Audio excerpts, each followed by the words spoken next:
Shalom saudara yang dikasihi Tuhan Yesus Kristus. Selamat pagi, selamat berjumpa dalam renungan pada pagi hari ini. Kembali kita akan sama-sama belajar dari firman Tuhan. Dan untuk itu kita berdoa terlebih dulu. Bapa kami yang di sorga, Bapa dalam nama Tuhan Yesus Kristus, kami mengucap syukur untuk berkat kemurahan-Mu, pimpinan perlindungan Tuhan dari malam hingga pagi hari ini. Kembali kami boleh bangun saat ini dan diberikan kekuatan, kesehatan serta berkat kebaikan Tuhan. Sungguh ini semua karena kemurahan-Mu bagi kami.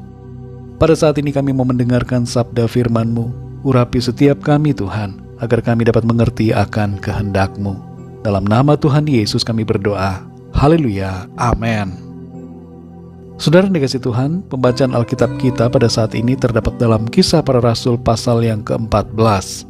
Saudara dapat membacanya secara pribadi setelah mendengarkan renungan ini.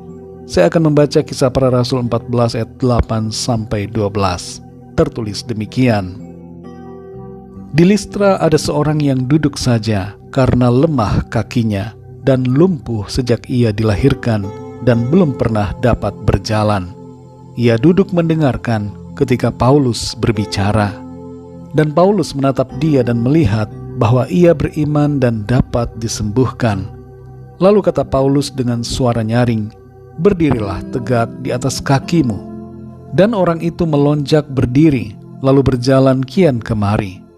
Ketika orang banyak melihat apa yang telah diperbuat Paulus, mereka itu berseru dalam bahasa Likaonia, "Dewa-dewa telah turun ke tengah-tengah kita dalam rupa manusia." Barnabas mereka sebut Zeus, dan Paulus mereka sebut Hermes, karena ia yang berbicara. Saudara yang dikasihi Tuhan, Warren Jeffs, seorang pendiri dan pemimpin sebuah denominasi gereja di Amerika, membiarkan sebagian dari para jemaatnya memuja dirinya sebagai Tuhan. Akibatnya, apapun yang dikatakan oleh Warren Jeffs diikuti dan dianggap sebagai suatu kebenaran.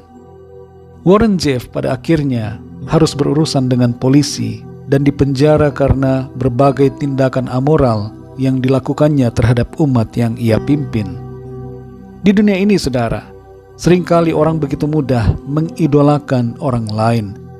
Dan secara sadar atau tidak sadar, ada banyak orang membiarkan diri mereka dipuja-puja, bahkan dianggap sebagai Tuhan. Warren Jeffs hanyalah salah satu di antaranya. Dalam ayat-ayat yang baru kita baca ini, saudara, Rasul Paulus menyembuhkan seorang yang lumpuh dengan kuasa Tuhan Yesus. Iman bekerja bersama dengan kuasa Tuhan. Ketika ada iman, maka tidak ada yang mustahil. Perkataan Paulus merupakan perkataan iman yang membawa kesembuhan. Mujizat kesembuhan yang terjadi itu membuat orang-orang di Listra menganggap Barnabas dan Paulus sebagai dewa-dewa yang telah turun ke bumi. Barnabas disebut dewa Zeus dan Paulus disebut sebagai dewa Hermes. Orang-orang Listra bahkan memberikan korban-korban persembahan untuk Barnabas dan Paulus. Bagaimana tanggapan Barnabas dan Paulus terhadap sikap penyembahan yang ditujukan kepada diri mereka? Kalau seandainya mereka ingin dipuja-puja, ingin menjadi yang dimuliakan dan disembah, tentu mereka akan menyetujui tindakan mereka, dan mereka merasa itu sebagai sesuatu yang menyenangkan. Tapi dua rasul ini tidak berlaku demikian.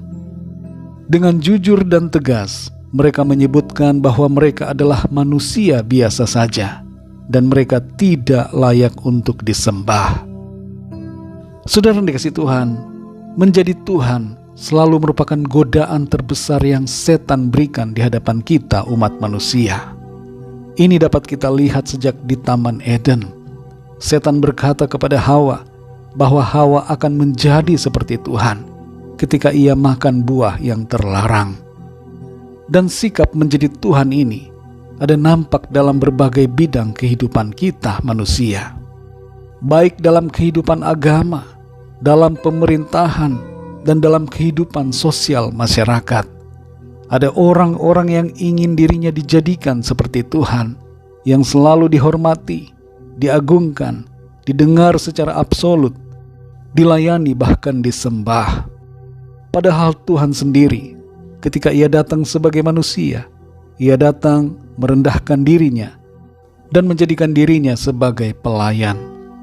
Ada beberapa tanda yang perlu kita perhatikan.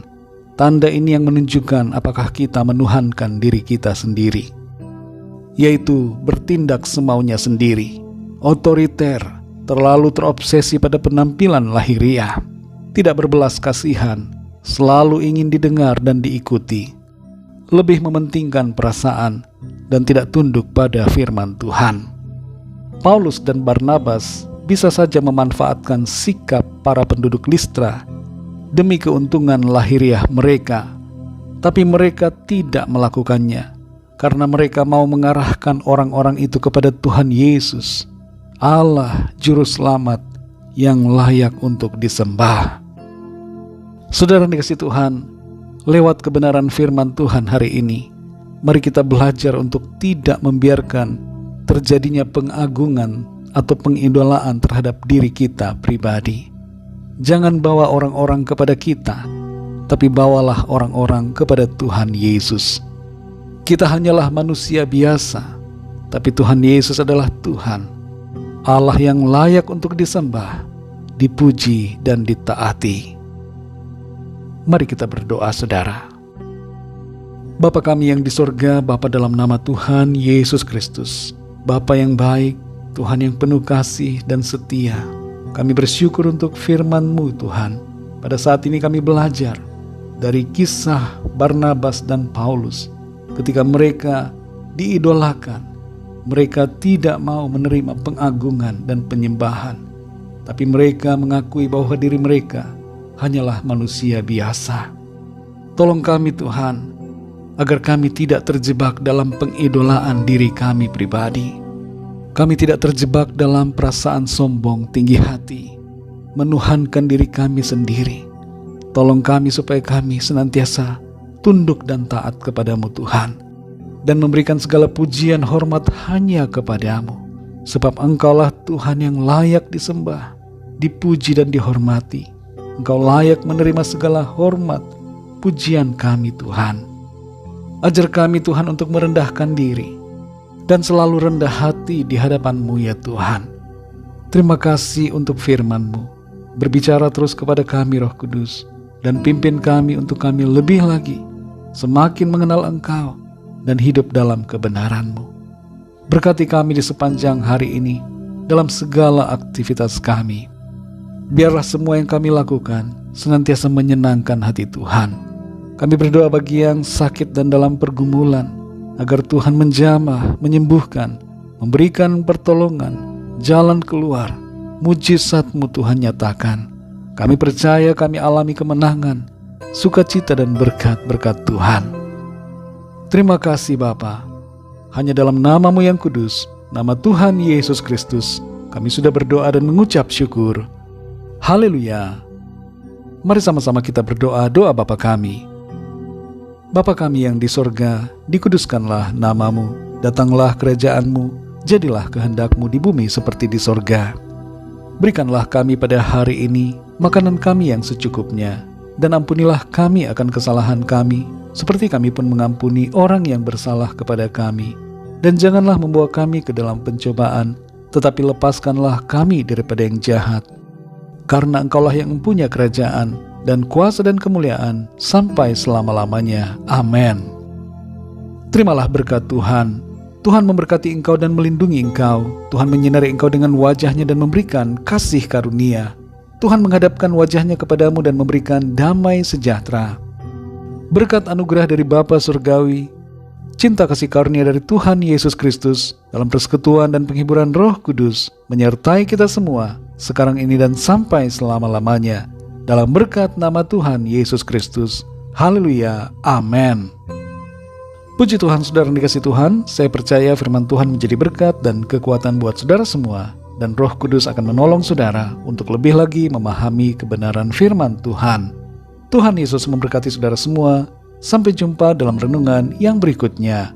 Haleluya.